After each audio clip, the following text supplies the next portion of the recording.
I am DM Zone, this is Gamers Oasis. Let's get into this. In this video, I'm going to go ahead and talk real quickly about the spell Remove Curse, which is actually a pretty straightforward spell as one might guess, though there are parts of it that are not necessarily so straightforward. I will clarify this by the end of the video, so please stick around to near the end so you can figure out that part at least. Okay, so how is this straightforward? Well, the fighter goes over, picks up a sword. The sword is cursed. He suffers the effects, or she suffers the effects of the curse. The cleric recognizes this, spends a day, goes and memorizes the spell Remove Curse. Zap. The sword is now an ordinary sword. It can be dropped at will if needed, or it can be used as a tool. It could also be used as a prop, like, hey, I'm cursed, but you're not cursed, right? All that's pretty straightforward, great gameplay, love it. How it's not so straightforward is in the first literal sentence of the spell. And I'm going to quote, a spell to remove any one curse or evil sending, period. Literally. What? Well, for those who know my channel and have watched many of my videos, or any of my videos really, you probably know there's going to be a couple things I'm going to talk about specifically immediately. First of all, evil is not a thing a character can be. It's not ever really fully defined. It's not an alignment. There are some hints in Supplement 1 Greyhawk, which clarifies this to some point. And in Eldritch Wizardry Supplement 3, there are actually the start of like very specific chaotic evil, lawful evil that is applied.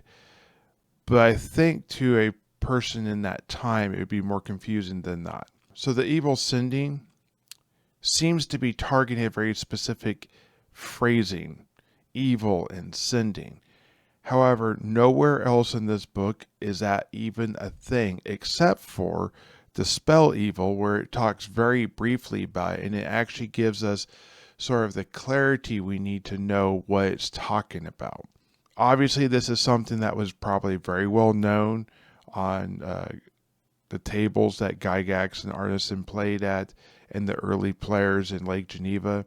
However, for everyone else, it was probably very confusing. And for those who haven't read a 5th level spell to know what this means, this would probably be very confusing.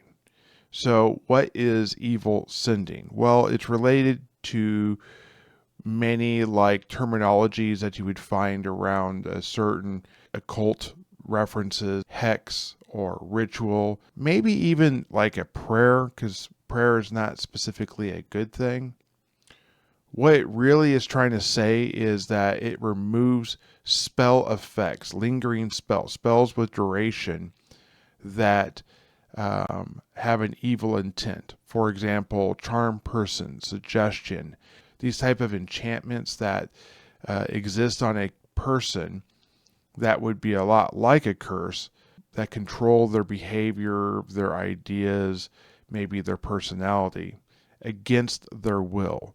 Sort of the evil part that you find in Supplement 1 is talking about the destruction, the betrayal of. That would be sort of what this is. So this is very subjective to what the referee would say. And I think as long as the referee and the players have a good idea what this means at the table, this spell is very clear. Anyways, guys, did I get this one right? Did I get this one wrong? Let me know in the comments down below what you think. Thank you. Have a great day and keep rolling those dice. Bye.